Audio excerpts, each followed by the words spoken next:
Bismillahirrahmanirrahim. Assalamualaikum warahmatullahi wabarakatuh. Izin memperkenalkan diri, nama saya Alda Safitri dengan NIM 2280190029. Saya mahasiswi jurusan Pendidikan Fisika, Fakultas Keguruan dan Ilmu Pendidikan, Universitas Sultan Ageng Tirtayasa Angkatan 2019. Adapun video ini saya buat mengenai video simulasi mengajar online.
Bismillahirrahmanirrahim. Assalamualaikum warahmatullahi wabarakatuh.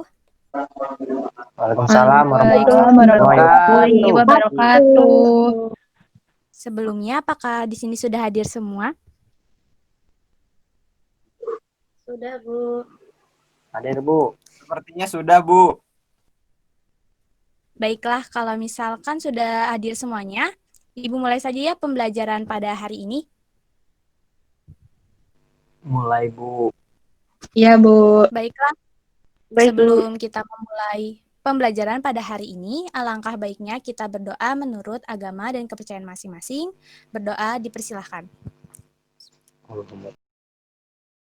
Gimana nih kabar dari anak-anak Ibu semua? Apakah sehat atau bagaimana nih di tengah pandemi saat ini?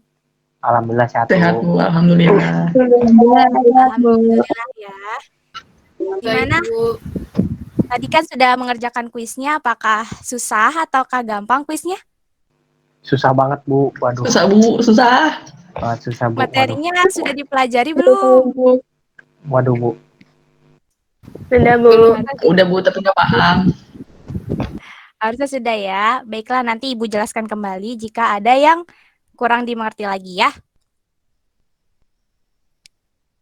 Baiklah, kalau begitu Ibu izin share bahannya dulu ya, sebentar.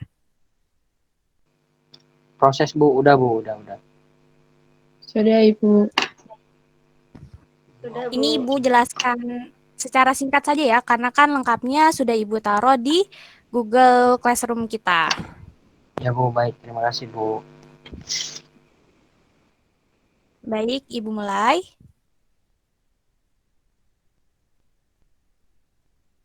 Nah, yang pertama itu sebelumnya Ibu mau menjelaskan nih bahwa kita ini akan mempelajari tentang fluida dinamis. Nah, sebagaimana sudah Ibu jelaskan di video pada Google Classroom kita bahwa fluida itu adalah suatu zat yang dapat mengalir ya, seperti itu. Dan fluida dinamis ini berarti adalah fluida yang bergerak atau fluida yang geraknya tidak tetap ataupun dapat dikatakan sebagai fluida dinamis. Nah, adapun bahasan-bahasan yang akan kita pelajari yaitu yang pertama tentang pengertian fluidanya itu sendiri, kemudian ada persamaan kontinuitas, yang ketiga ada azas Bernoulli, dan yang keempat ada penerapan azas kontinuitas dan azas Bernoulli. Nah, mungkin dari kalian juga sudah sering melihat ya penerapan dari azas kontinuitas dan azas Bernoulli. Mungkin hanya saja selama ini kalian belum terlalu paham apakah itu azas Bernoulli ataukah azas kontinuitas, seperti itu. Nah, Ibu lanjut saja ke pengertian fluida dinamis. Nah, fluida dinamis ini seperti yang Ibu sudah jelaskan di awal, bahwa fluida dinamis adalah ilmu yang mempelajari fluida dalam keadaan bergerak. Nah, fluida dinamis ini juga dapat dikatakan sebagai fluida ideal, di mana fluida ini tak termampatkan, bersifat lunak, tidak kental, dan aliran garis arusnya itu sejajar ya. Dalam arti di sini itu dia garis arusnya tidak bertabrakan antara yang satu dan yang lainnya. Nih, jadi sejajar gitu ya garis arusnya. Kemudian lanjut ke persamaan kontinuitas. Nah, pada persamaan kontinuitas ini erat kaitannya dengan debit. Debit itu apa sih, Bu? Nah, debit itu adalah besaran yang menyatakan volume fluida yang mengalir melalui suatu penampang dalam waktu tertentu. Nah, debit sendiri disimbolkan dengan Q. Nah, ini juga sudah dijelaskan dalam video yang sudah Ibu berikan. Nah, Ibu ingin menekankan saja pada persamaan kontinuitas yang perlu kalian pahami ialah ketika luas penampangnya itu lebih besar, maka kecepatannya akan lebih kecil dibandingkan dengan luas penampang yang lebih kecil. Nah, maka jika luas penampangnya lebih kecil, itu kecepatan atau kelajuan fluidanya itu dia lebih cepat. Karena kan di titik 1, di titik 2, maupun di titik 3 pada gambar ini nih misalkan, itu massa fluidanya itu sama. Sehingga yang berbeda adalah keadaan luas penampang dan juga kelajuan dari fluida tersebut. Nah, lanjut ke azas Bernoulli.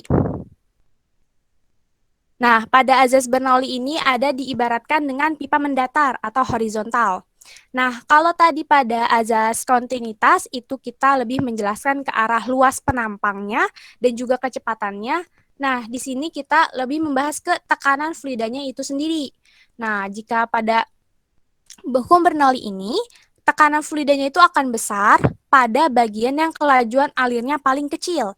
Nah, jadi karena ini kelajuan alirnya paling kecil, maka tekanan fluidanya besar. Dan jika alirannya itu besar, maka tekanannya itu kecil. Jadi dia berkebalikan. Nah, adapun rumus Bernoulli juga yang akan dipakai nanti oleh kalian, yaitu rumus ini. Di mana P1 ini adalah tekanan pada di titik 1, 1/2 rho ini adalah massa jenis fluidanya yang mengalir, dan V1 kuadrat adalah kecepatan atau kelajuan fluidanya di titik 1. Jangan lupa dikuadratkan.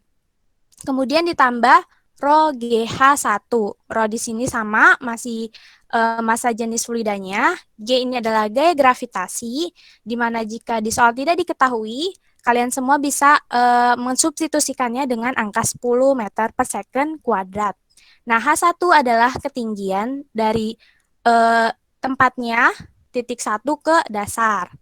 Nah, P2-nya sama, hanya diganti keterangannya yaitu pada titik di 2. Adapun jika hanya itu sama atau dia datar, maka rumus yang di bawah ini bisa kita pakai. Nah, ini masuk ke penerapan azas kontinuitas dan azas Bernoulli.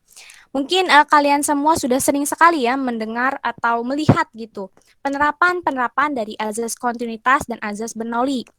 Nah, contoh yang pertama yaitu adalah teorema Torricelli, atau kita sering mendengar dengan bejana bocor atau ember bocor atau tempat wadah lainnya yang dia atasnya ini dia bersentuhan dengan atmosfer dan dia mempunyai lubang kecil atau kita sebut seringnya ember bocor. Nah, itu lebih kecil dibanding luas penampang di atasnya. Maka teorema Torricelli ini dapat digunakan. Adapun persamaannya sebagaimana yang sudah Ibu jelaskan ya, di mana V ini adalah kecepatan kedua ini adalah kelajuan airnya di titik kedua, dan Q ini untuk menghitung debitnya. Untuk selanjutnya itu menghitung Xmax ada 2 cara, yaitu dengan rumus yang biasa ya, Xmax atau jarak sama dengan V di sini adalah kecepatannya dikali T-nya.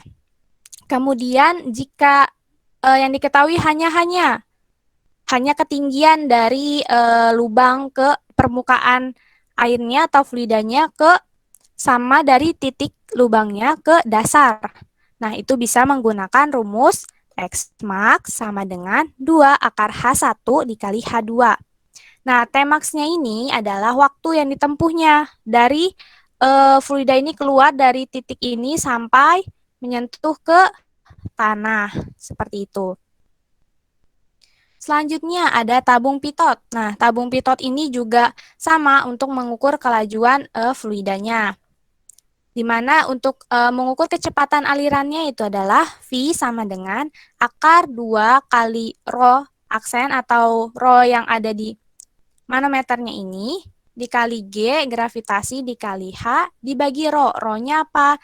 Rho yang ada di pipa yang di sini ya, atau di luar manometer. Nah, selanjutnya adalah penerapan yang sangat-sangat sering kalian lihat. Entah itu parfum ruangan, ataupun untuk menyemprot nyamuk, dan lain sebagainya. Di sini Ibu hanya ingin menjelaskan bagaimana sih mekanisme dari penyemprot parfum tersebut, dan jika dikaitkan dengan fluida dinamis. Nah, tadi kan sudah jelaskan ya, jika misalnya tekanan fluida pada suatu penampang itu tinggi, maka kecepatannya rendah. Dan jika tekanannya rendah, kecepatannya tinggi. Nah, azas tersebutlah yang digunakan dalam penyemprot parfum ini nih. Nah, kerjanya gimana, Bu?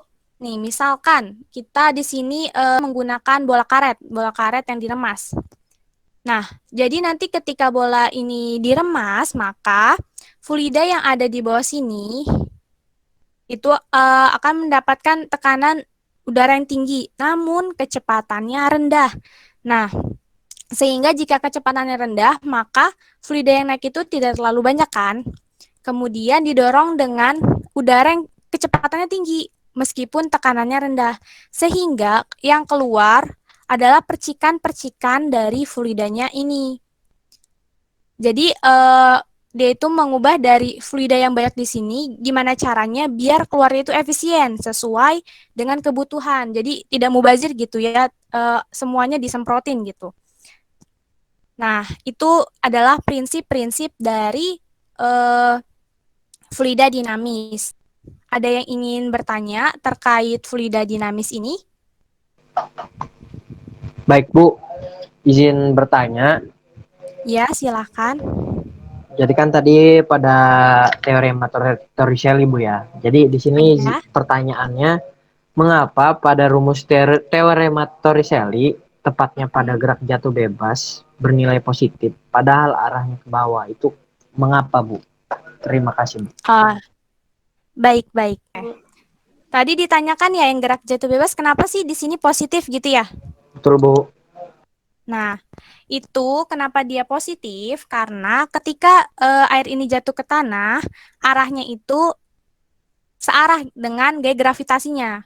Kan gaya gravitasi itu kan arahnya ke bawah ya.